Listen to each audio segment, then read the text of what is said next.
Okay, thank you for your patience. We resolved the problem, and so thank you for being here. Thank you also to the Journalism International Festival and also International Media Support, which covered our flights to Rome. I'm Enrico De Angelis. I'm a researcher specialized on Arab media. And I'm also one of the founders of one of the platforms at the center of this media field that on which we will focus today, Syrian Untold. I'm also currently one of the responsibles for the Italian version of the French website Orient 21, Orient 21, and I currently live in Berlin. I will moderate this panel today, which focuses on Syria independent media, which is a interesting recent phenomenon that started after the uprising in 2011. Very interesting for different reasons. One is that it was a radical rupture from the situation before 2011. Before 2011, Syria was known as the country of silence. It was one of the most repressive regimes in terms of freedom of expression, control of the media. Today is a very different situation with a plurality of voices, very diverse. We will try to touch some of these aspects later. It's also interesting because it's for its magnitude, let's say. So we have a new generation, mainly young citizen journalists, media activists, who started to found different media organizations after 2011. At its peak, this media field it was counted like 600 of more of media outlets in Syria. Very diverse in terms of types of media. So we had radios, printed newspapers, we had news agencies, we had cultural, political magazines, very different geographic focus, very different targeted publics, different political orientations, and so on. I mean, of course, almost all these outlets today, because of the situation on the ground, are in exile, mainly in Turkey and in Germany, in Berlin. And of course, a group are based in the northeast Syria under the Kurdish autonomous administration. It's also kind of a unique phenomenon in the history of media development and exiled media, because we're not talking only about a group of media outlets producing and disseminating content. We are really talking about an entire media system in transition. So we have media organizations, but we have also media institutions. So the Syrian Female Journalist Network is represented, is with us today. We have the Syrian Journalist Association, we have the Syrian Kurdish Journalist Network, we have the Ethical Charter for Syrian Media, we have the Syrian Center for Media and Freedom of Expression, and others. So it's a very complex reality, okay? And it's also unique because of its endurance. So they are media in exile, they are struggling. As you know, the revolution process was halted. The regime retook control of almost the country, but these media, dozens of them, they are resisting, they are surviving. Some of them, they are thriving, and they are there to stay, okay? They are also quite unique because they were able from zero, again, it's a new generation of journalists, to develop organizations with high journalistic standards, which on many levels can compete with international and regional media, at least on the quality level. Of course, in terms of capacities, resources, it's another matter, and they have less outreach.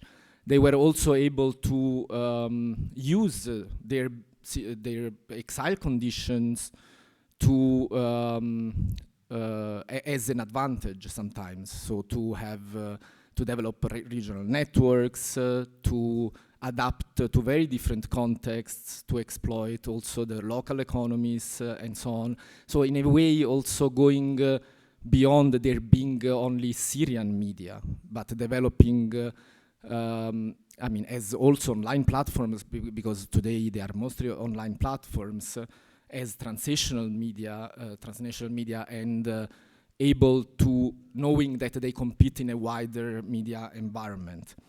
And the last thing, they are part of a larger phenomenon. I think this is very important to mention. This cultural revolution that started in 2011, again, the political process was stopped, there was the war, but this cultural revolution was there and is still there.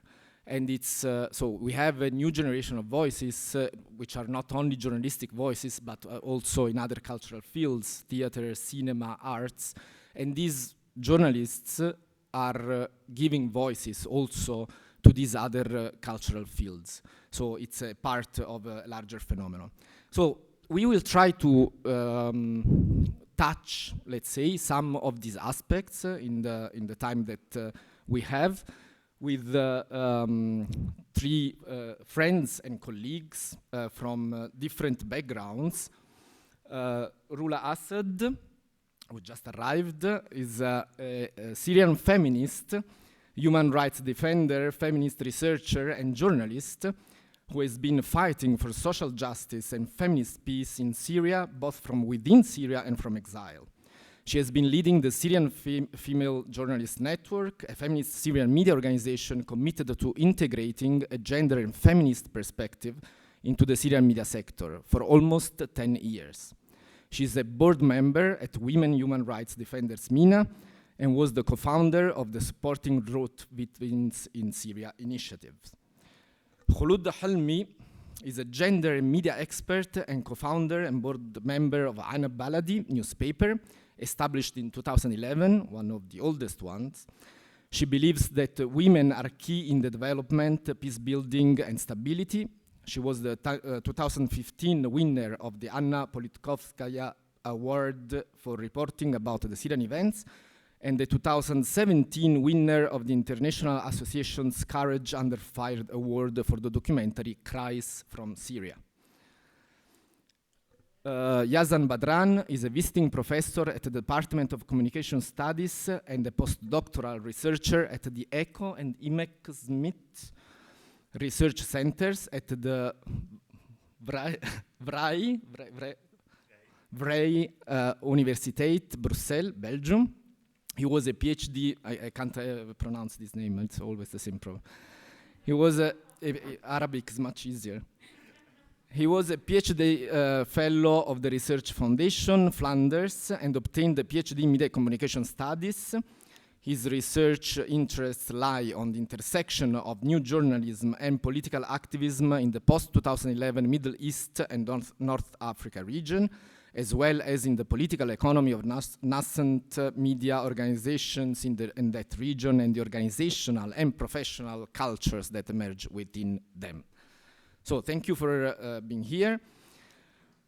Let's start with, we will have 2 rounds of questions, one more about the past, one more about the future, and then we will open the floor to you. So let's start with Khulud. So can you briefly describe this process? Now, this, I mean, amazing transformation of a group of citizen journalists, young citizen journalists, media activists from the Ria, I mean, a suburb south of Damascus, into this newspaper that, I mean, when you enter the newsroom in Istanbul, it looks like a mainstream outlet. And today on Facebook, they have more than 1 million followers. They have more than 2 million, but this was in 2019 at least, unique visitors per month. So we're talking about a kind of big organization with a large public. So can you describe a bit this process? Thanks, Enrico, and hi, everyone. Thank you for attending this panel. Back in time, I think it's 10 years ago, in 2011, shortly after the Syrian uprising started, and being in a country where media is state-controlled and everything media is either started by the regime, by the Syrian government, or owned by a private sector that is affiliated to the government or the regime, which means that there is no free media. And after the Syrian uprising, like very shortly after March 2011, international journalists were not allowed to access Syria, so they were denied visas. And that's why we found ourselves that we are in need to tell the world what is going on.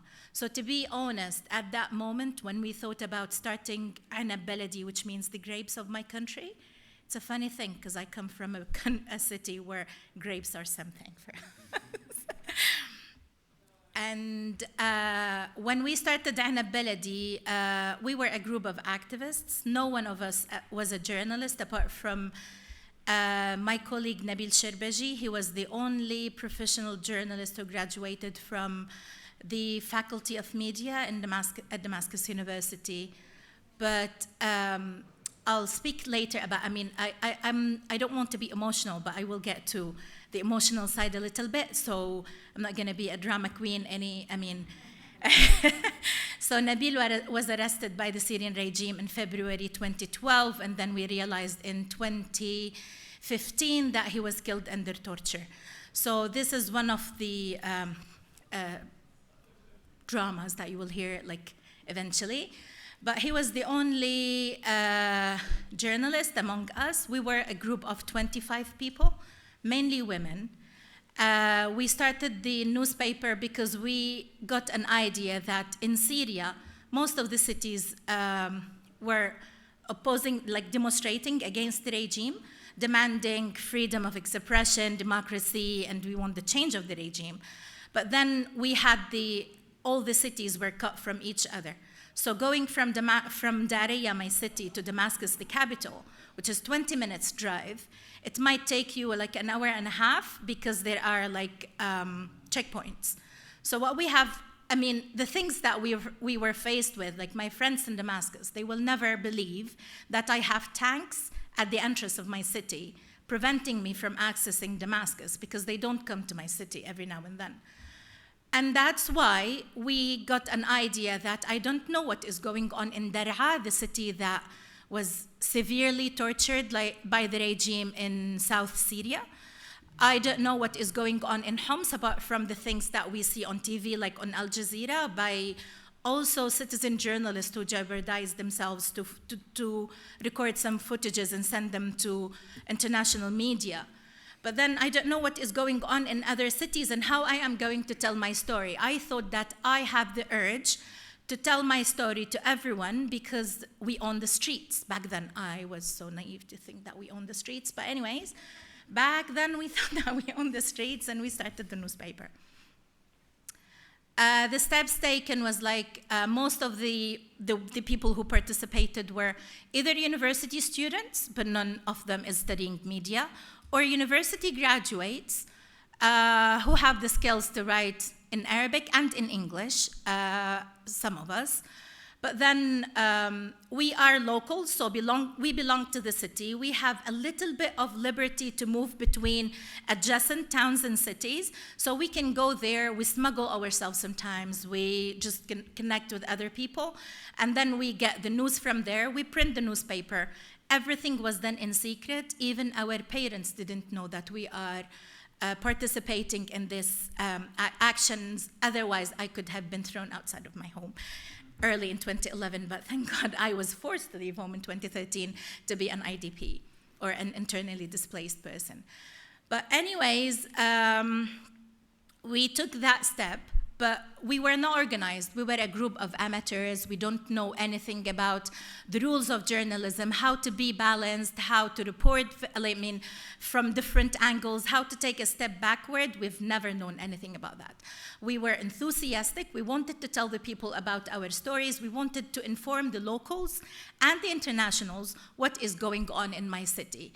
So I don't feel ashamed at all to mention this now, that in most of my reportings in 2011, I used to describe the Syrian regime committing crimes in my city, the violent, barbarian, regime broke into my city and killed innocents. But now I never describe it a barbarian, because he is barbarian, everyone knows. So there's no need to describe it on paper. So how we took that step, how did we learn that is we learn by doing. So every now and then we report, we found ourselves like there is a need to double check the sources. I once reported also a news from Hasaka, which is a city that I've never been to. It's in the north of Syria. I'm from the south of Syria. And I've reported that somebody told me that there is a massive demonstration in Al-Hol city. And later on, I discovered that Al-Hol is a very little village where numbers I have mentioned on paper are like way beyond the actual numbers of the people in that village. So after that, I've learned that I need to double check. So there where we built our networks. So I know Yazan, for example. He was not there but it's just a name. I'm not gonna mention names. So I know Yazan, for example, and he comes from Homs. So I trust him, so I text him and I say that we started this initiative. We are reporting from Daraya and Damascus suburb for now, but I need someone to help me report from Homs. Are you able to do it? And then he says yes. So I started to get a friend that I trust from Homs city who reports to me. But then I do that for example, I reach for another person, he connects me with another person. And shortly in 2012, we had a network of reporters from almost every single city in Syria, like the main cities, not the little villages there.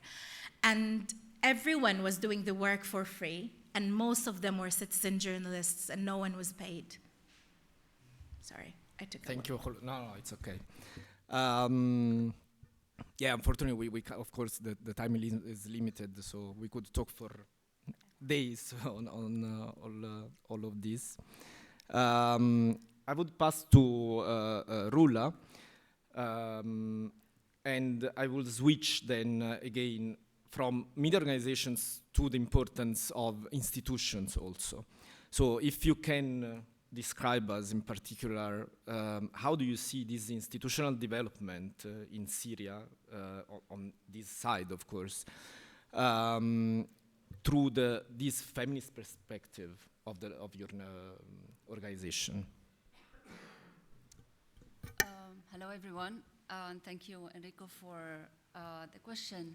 But I also want to start to think about why we need a feminist media in a place. I mean, not only where there is a conflict or where it's in the global south, they talk about inclusivity, but not in the global north. For example, if we look to the big agencies, we still can criticize the content, but also the organizational structure.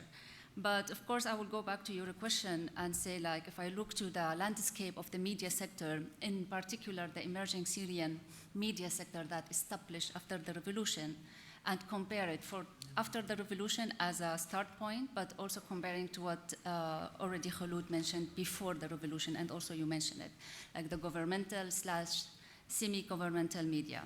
There were a lot and a huge change starting from 2011 till today. From organizational perspective, content perspective, taking the political perspective / militarization, cross-border, but also how the feminist agenda of the media outlet have been developed. So I will start with organizational perspective. in the beginning, as Kholoud mentioned, again, most of the media outlets started from activists, a citizen from a certain area. They want to report about what's happening in their cities, towns, street, etc. So first, it's a citizen perspective coming to the sector. And if we compare it 2011 till today, in 2014 we have more than 200 media outlets. Today we have less than 50, barely. I mean, and that means like we have the experience. We attempt to have alternative media during these 10 years.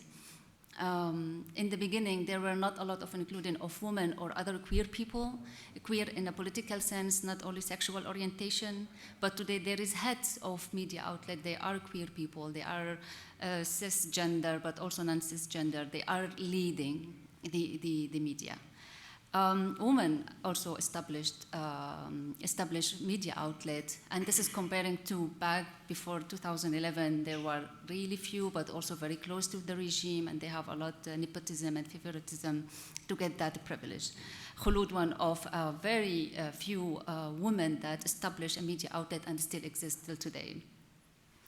From the content perspective, actually, all the media outlets went through a very beautiful journey, because in the beginning there was a huge victimhood narrative, and understood because we are still in a war, and people, they want to show to the world what's happening, and who is reporting they are citizen.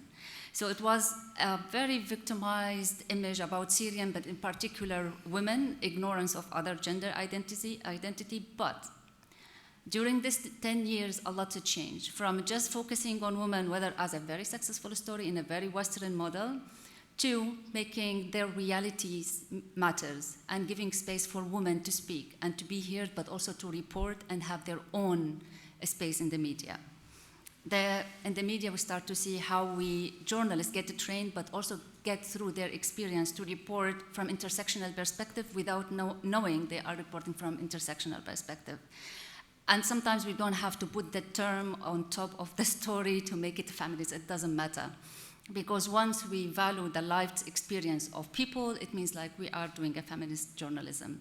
And not only about women, but of course marginalized group, when we talk about, for example, displaced people, people that, for example, former detainees, people who cross border, refugee, etc.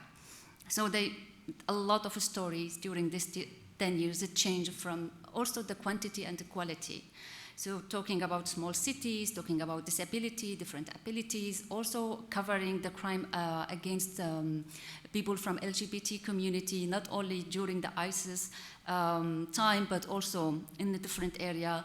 Criticizing the authority, it's also a feminist thing, because talking about oppressor. So a lot of these stories start as a victimhood narrative to become more and more like this is the reality, not only the truth. Because truth can be we are equal here, we all source for the media. But then the reality, I, as a woman coming from a small city, I have disability, etc., it's different. So the media start also to give space for people in that sense. Of course, when we talk about this story, it's not gonna go through during like 10 years in a very beautiful, easy journey, because there were a lot of armed, changing in the politics, changing in who is controlling what. So a lot of media also get into trouble because they are covering women, for example, stories. Enab Baladi, an example, have been, the newspaper, when they used to print it and put women picture, like the newspaper itself that had been burned. They didn't allow it to cross the border to the other cities just because they have women face on the reports. So also being a feminist journalism, it's not only, or journalist on media, it's not about talking only about women, which is a very important and start point. It's not only about gender, it's very important, and a huge entrance to talk about other lens when we are talking about oppression. So during these 10 years, actually, it was really great to change, because the discourse had changed. In an institution, organization, they start to look to themselves from a critical perspective and also to reflect. So many policies taken in place, for example, safeguarding policy, complaint mechanism, talking about harassment, of course, Me Too campaigns, It is not the first, it's not the last, but also it motivates a lot of media to develop actually policies, but also talk about harassment in the working place. So I think this whole journey contribute to what feminist media means and how it looked from our perspective, my perspective, to the Syrian media sector. Thank you very much. I was thinking just before going to Yazan, you touched a very important point. These are not opposition media, absolutely. And they were criticizing the opposition and in conflict with armed groups, as Rula was saying, almost as often as with the regime. So without making false symmetries with the responsibilities, but this is a very important point. They are critical media in general, independent media. So passing to Yazan, so going a bit into political economy, these are outlets that sustain themselves primarily through media development aid. What is, can you tell us how this economic background affected this sector? Thank you, Enrico. So I think it's important to move beyond the kind of polemics about grant funding, particularly in the Arabic world, to kind of complicate how that sector deals with the media. And Syrian media, the sector of Syrian media gives us a really interesting example of that. And I would like to map out on two main axes of tension. One, I see media development as both an enabling and a constraining factor in the development of Syrian media. So on the one hand, this aid, this grant funding was a condition of possibility for these media. From the beginning, it was a condition of possibility for them to professionalize their work, to allow for these organizations to grow, to pay full-time salaries, to establish administrative functions, to establish editorial policies, etc. And we see this in the growth, in the order of magnitude of growth of this aid from 2011 to, say, 2019. I think 2011 there was 200,000 in media development, specifically aid to Syria. By 2019, we are talking about 5.4 million. And most of that was channeled directly to this emerging media sector, right? Rather than through directly through different agencies, etc. But it cascaded to these new initiatives like Enab Baladi, like Syria Untold, like Al-Jumhuriyya, etc. And this was a dynamic that we see across all of these countries that had uprisings, with specific exceptions, like Bahrain. So this aid, through direct grants, through project funding, equipment and material, workshops, trainings, etc., becomes an essential lifeline for media in such authoritarian, in conflict conditions. It's very important also within a region where funding and investment in media is a function of the state often. So most of the media, news media in the Arab region is either state-funded or funded by crony capitalists, crony businessmen that are connected to the regimes. So that lifeline also allows for these media to establish their legitimacy on as independent media outlets. On the other hand, it's also important to realize that this is a cultural political intervention that is inherently also problematic. It carries certain logics within it. And it comes with certain political logics, certain institutional logics. In many cases, it does correspond to foreign policy objectives of donor states. And this is not to be polemical about it. It's also important to understand how these foreign policy objectives translate themselves across the different layers of that support, how they are diluted, perhaps, how they are resisted at times at different layers, and how they manifest themselves when you get funding from the DoD, for example, or when you get funding from a media development organization. These are two completely different paradigms, and they offer two completely different conditions for the operation of certain media in terms of what kind of conditions, constraints, etc. But there are also institutional logics that are embedded in that funding. Institutional logics that are mainly privileging short-term contracts. You fund for 6 months, you fund for 1 year at most in most cases, but also privileging quantifiable indicators. How many articles do you produce? How many visitors come to your website?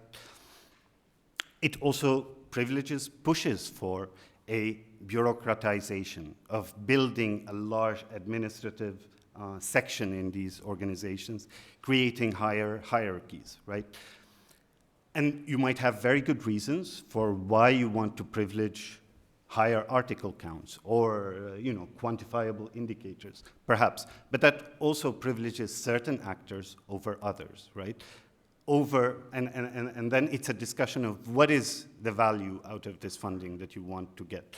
Enab Baladi is a very interesting example. Enab Baladi consolidated largely because they had a very strong administrative core in their team during a very critical period in 2015, 2016, for example, where they were able to build on that administrative core and be able to access different pots of funding while other media outlets were collapsing because they couldn't consolidate at that level. The second axis of kind of tension, and I will be a bit quick on that, is also on the broader paradigm of what does that media development funding, what is it supposed to do? So we see here also two kind of visions. One that you see from more broader development organizations that we would call media for development, where media becomes an instrument for certain social goals, right? And where funding for the media becomes part of civil society, and funding for the media is to support broader civil society goals. So media is a bit of an instrument, and a media development paradigm where media, an independent, a functional media sector, is an end of itself, and these broader societal goals are external outcomes of a functioning media system. And we see that in Syria as well. Much of the funding, especially at the early period, was through civil society, media as a civil society organ, and that privileges certain modalities where media has to work with other civil society organizations. They have to join campaigns, while a media development paradigm would center the watchdog role of the media, their role as a critical partner in civil society. These are the two main elements that I wanted to... Yeah, thank you. I mean, it's, of course, a very complex, but again, it's the idea is there's nothing black and white. Absolutely. With the pros and cons, and even the media development organizations are often aware of these issues, even if not always able to resolve them, of course. And there are the donors, which is another level. So as I mentioned, the second turn of questions will focus more on the future. No? We are in a kind of a crucial phase right now for these outlets, which again are in exile. The funding is dwindling, and still they are trying to find their ways, and sometimes even able to thrive and in creative ways. So let's start from Khulud about Enab Baladi. How do you see, I mean, especially Enab Baladi, I think is not the only one. There is also Arta, for example, Rosanna, that have this kind of more broader mainstream model, no, to arrive. But this is also a big challenge, of course. So how do you see the development of Enab Baladi in the next future? Thanks, Enrico.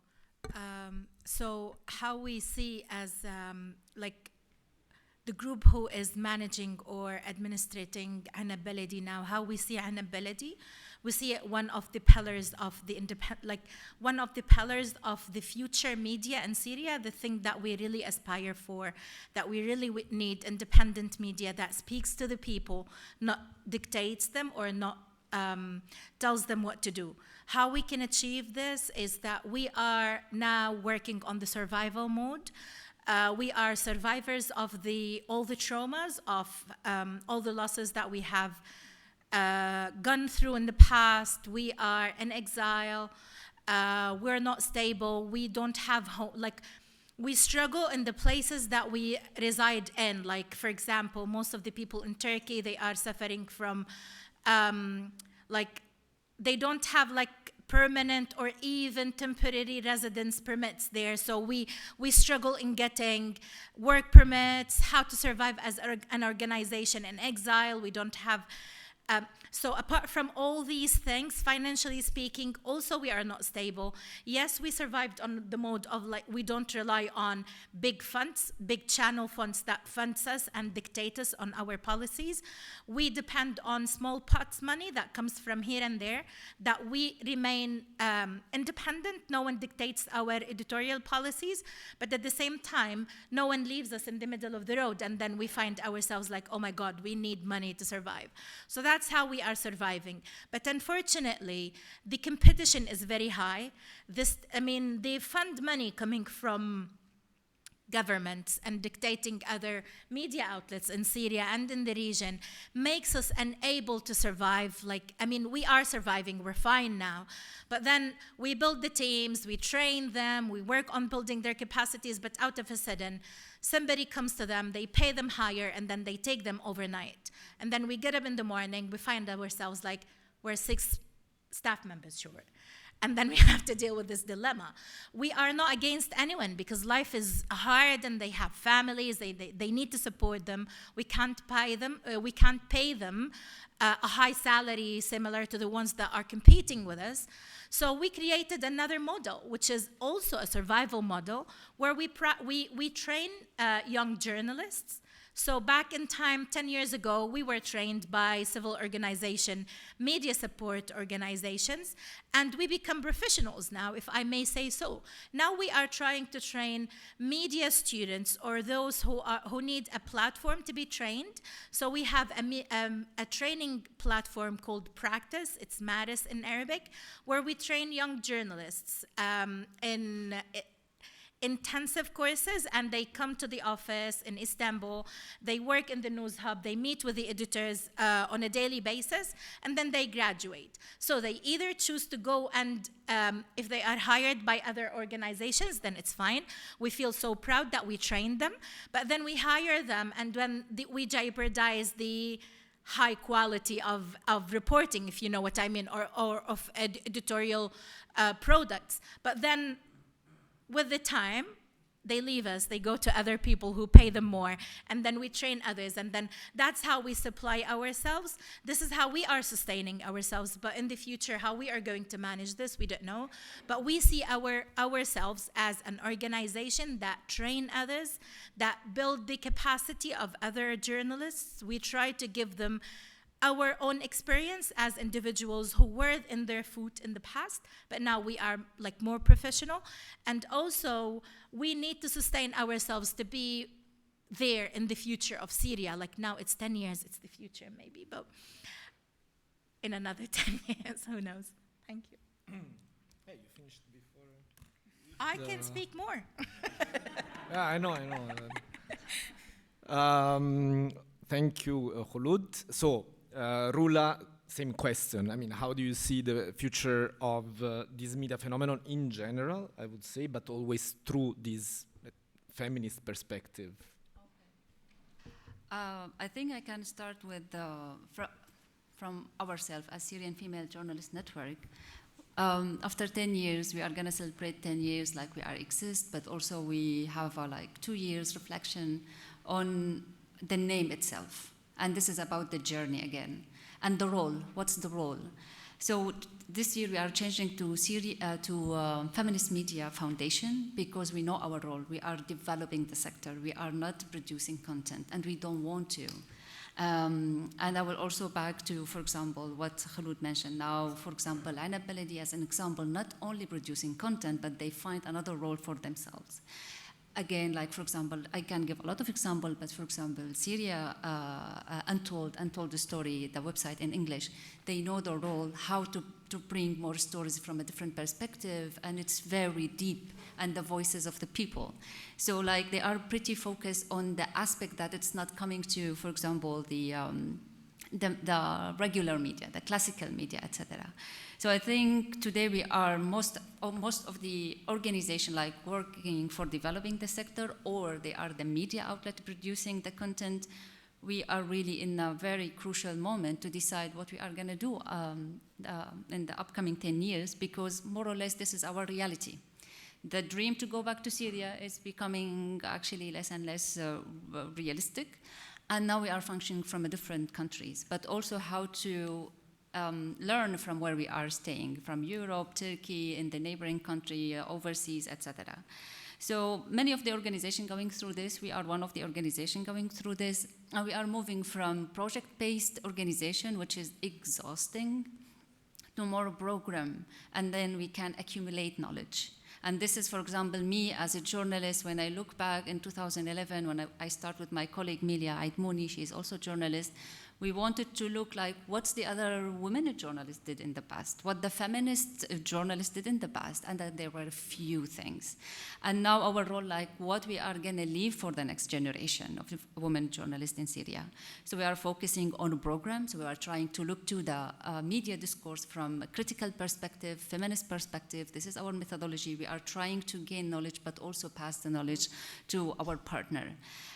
We are trying to bridge the gap within the media sector by why we don't hear women voices as experts, because the pretext is like, yeah, it's very hard to get women in the news or to the coverage. So we create a database for women, Syrian women experts. So we are trying also to facilitate the work of the journalists when they are under the pressure in the newsroom to get more voices. We also trying to focus on our role as feminist organization, and we are women journalists ourselves on the protection part, because usually journalists, they get a little bit of support and safety. Recently, it's more, especially for people who are coming from a conflict area or going to a conflict area. But it's not only that. It's not only when there is fighting. It's everyday fighting in a workspace. So we are trying also to bring this for the future, like we are establishing our protection program for women journalists, in particular Syrian, but also we are going beyond to the region. And this is also future, because we start already as network to work with the Yemeni journalists, of course, women Yemeni journalists, Libyan journalists, Iraqi, because also we have similarity. But as Syrian organization, we accumulated a lot of knowledge, and now we are kind of also passing the knowledge, but also train them and being in cross-border solidarity. Because we need it. As a journalist, we really need to see each other. We need to support each other, especially when we are reporting from border or from the other country, or we are actually in exile. Shortly, if I look to the sector, I do have time. Okay. I think I'm just gonna steal it. I think, again, I will go back to something like the first 10 years, it was for many media outlets, like getting to know what gender perspective means, why it's important to report women's stories, how we report about it, gonna make every woman success story. It's like, oof, it's really huge, or this is the reality of women, because also there is a criticism how to spotlight women as they are doing everything, like, ooh, they are doing really great, she's a refugee in Lebanon, blah, blah, blah. But also how to still focus on that, like she is coming across a lot of difficulties, but also how to reflect the reality from a political perspective, because feminism is it's also politic. So it's not only like covering women away from how the legal it's working, how the system is working, how the family relation is working, how the power dynamic is working. So this is, I think, in the upcoming years, it's already a lot accumulated within the coverage, and this is also building. I'll just give example of some content in Syria Untold, actually, because it's quite impressive.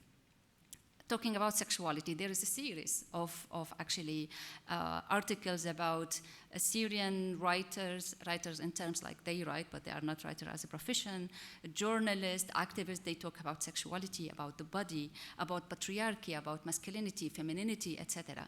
These kind of articles or of opinion or of also coverage, it's not only a personal opinion, I think it's contribute to how we make space for everyone, contribute how to respect other people, how to be in inclusion, how we are fighting together for social justice, and of course how we're contributing to democracy, because it's a huge part of the media what it's doing today. Like it's also contributing for freedom of expression. And I think this is for the future. It's gonna very, very important to keep these alternative media exist, because they are bringing alternative narratives. It's not only the narrative of the mainstream media or the governmental media or Western media, actually, who coming as a visitor, looking around, okay, this is my story, talk to 10 sources, while the alternative local media, not only Syrian in this case, but also in other countries, bringing more depth to understand the context. I can go and go. I know I don't have any more time to share more, but I think it's quite promising, to be honest. I'm not looking only to the very positive side of it, because it's also a lot of negativity working as a journalist, but also in developing the media sector. But still, we have to focus on something that we can build on, rather than just be very depressed and say, like, we are working from exile, we can't do anything. We are working under the so-and-so authority, we can't do anything. It's still, the quality can be criticized, but it's already there. Thank you. Yeah, let's then we will have the questions. So I hope that you can talk more about all of this. Yazan, also, reflecting on the future, but from this perspective of sustainability models, possibles, way out of this dependency on the funding, and also as a researcher who studied this for many years, why do you smile?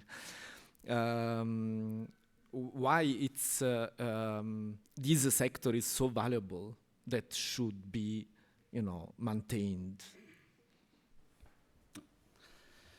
So I will start with the first part, with the more concrete part, and I think two things that need clarifying here as parameters. The context matters. This is not floating in space.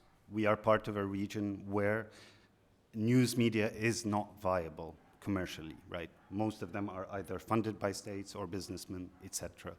We are also in a very precarious situation, as has been explained and poignantly explained, politically, legally, etc. So these are the two parameters that constrain this view. But within these two parameters, what we see is that there has been a consolidation over the years.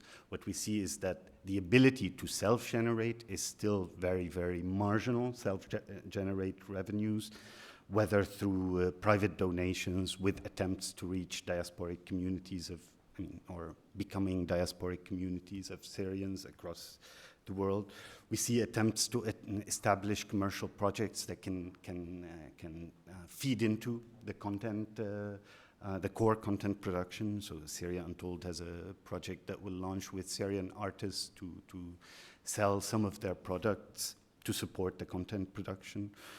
We also see some small forays into the advertising markets with Rosanna, with Nasaim, you mentioned, and some service provision. But these remain, we have to be very clear, these remain aspirational and experimental, rather than actually providing for a structurally sustainable solution for these media.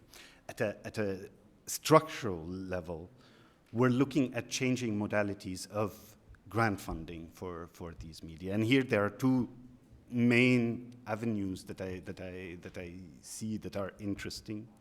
The first, you see a coalescing of larger scale networks of media actors, like the February network that will have another session later on, that is more at a regional level, and which allows for different modalities of solidarity across the region, but also engaging with grant funding in a different way. On the other hand, we also see the consolidation of certain organizations, like Enab Baladi, which points ahead towards a near or most probably a midterm future where these organizations will have the responsibility to be actual partners in, say, consortia, in acquiring funding at a strategic level, right, rather than simply beneficiaries.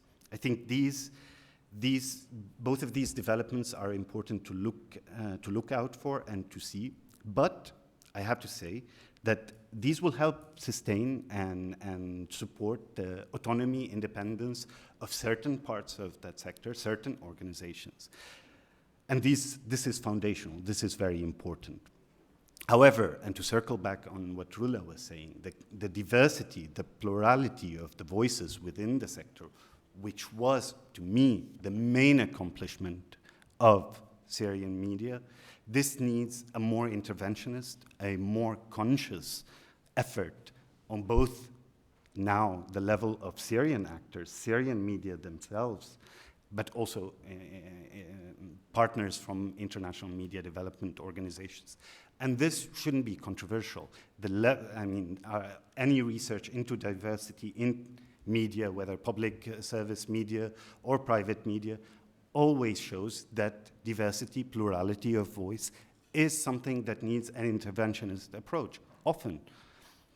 And I think this is something that needs to be taken into account by both Syrian and international media organizations, because the diversity of the dizzying array of actors from different social classes, from different geographic regions that were channeled into the sector, the dizzying array of discourses. And none of this is simply harmonious, right? These are very controversial, lots of contestations that were completely repressed and now have channels to be actually discussed. None of the topics that Rula or Khulud talked about are consensual, right? These are very controversial issues within Syrian society, but now they have avenues for their discussion, and this is very, very valuable, I think. Thank you. Okay, so we can open the floor to questions. We have, I think, 10 minutes, right? Well, we started a bit late. Okay, so 1, 2, we can take these first two together and then you answer. Thank you. Great, so thank you so much. This is fascinating. I have so many questions, but let me just start with two. One is, who do you see as your audience now? And because you mentioned you're all working in exile, so who is your audience? How do you reach them? And are you able to, relatedly, monetize any of that online, since I assume most of the way you're reaching them is online? And what are the barriers to doing that?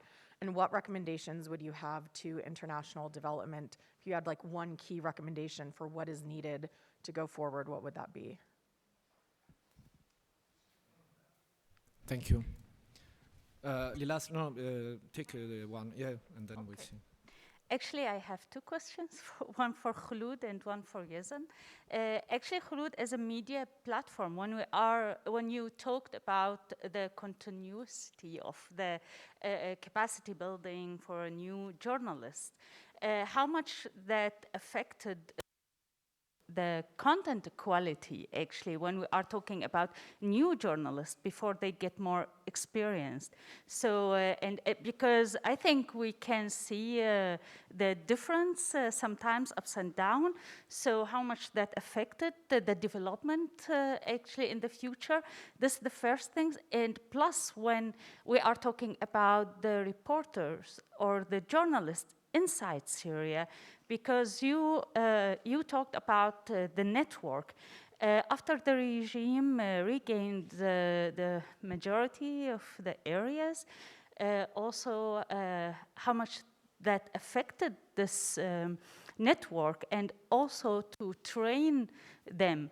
I think it's, or I'm wondering if still you use the activists, and how much that return the media to the first square again to develop their.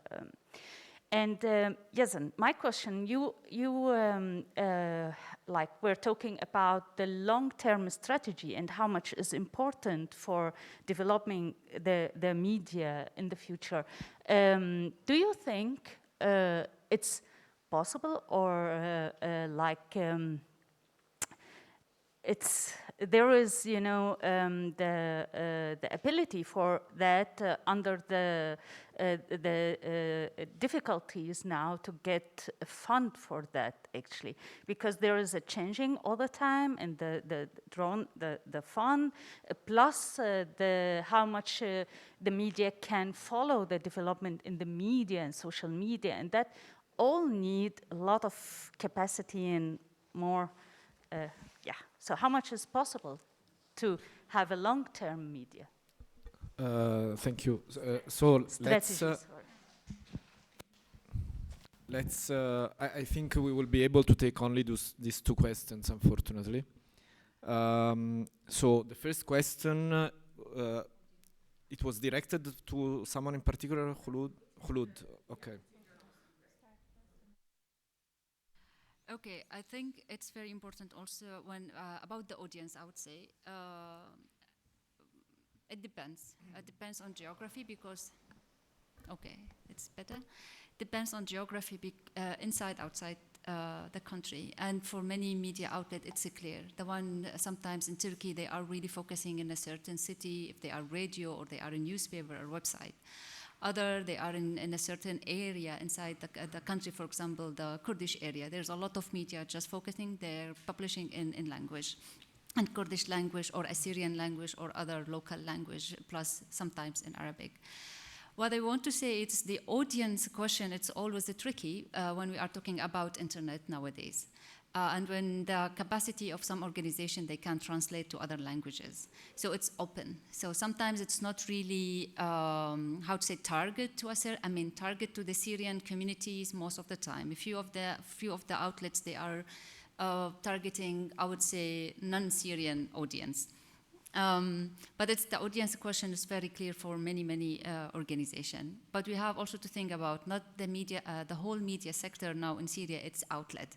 So for us, for example, we are our target, the media outlet in first stage, because we are working on developing the discourse from analysis perspective, but also women journalists, not only in Syria, but in the region, because we are working on a transnational solidarity, but also protection. So this is at least more or less how we see the audience, but also I think Khulud can tell more as media outlet how they are targeting audience. I'll be very quick, brief. I have 1 minute. So our audience is divided. So we mainly target the Syrian, we engage with the Syrian audience inside Syria and in diaspora.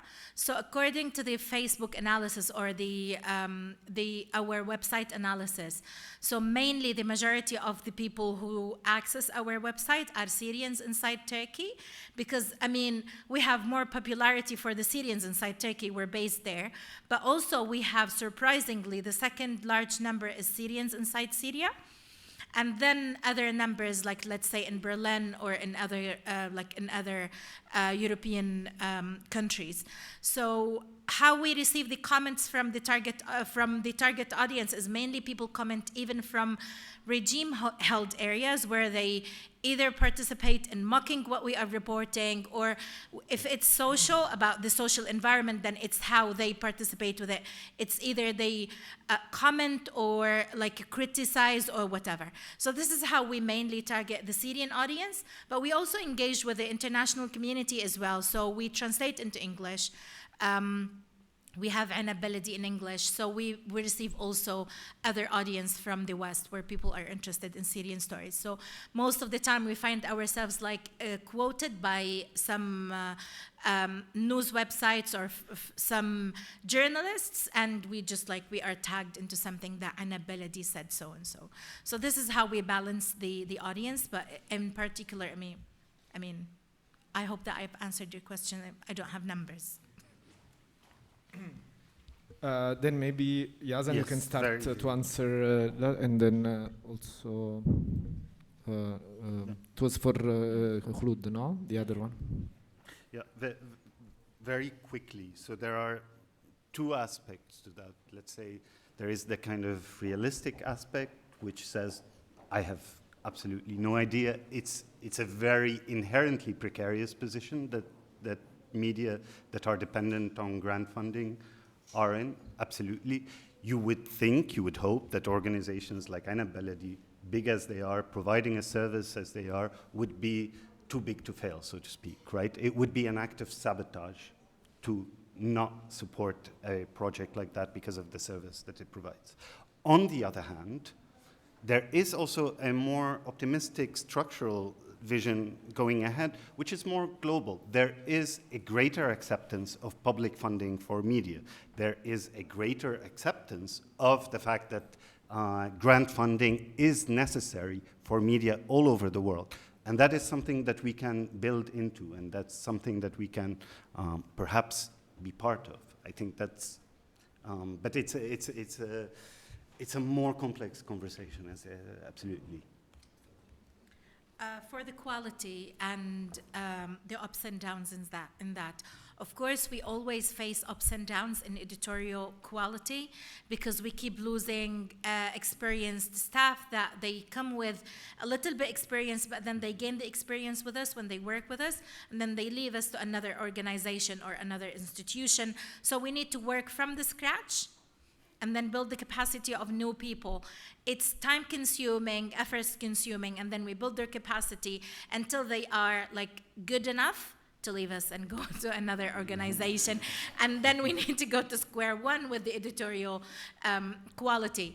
To be very honest with you, this is so time and effort consuming. It's so consuming to the level that now we are so at peace with the idea that we are training people, so we are a factory that produces journalists to the universe. Thank you. Okay, so we have to close it here. Thank you very much for being with us. We will be here until Sunday, so the four of us. If you have further questions, please don't hesitate. Thank you.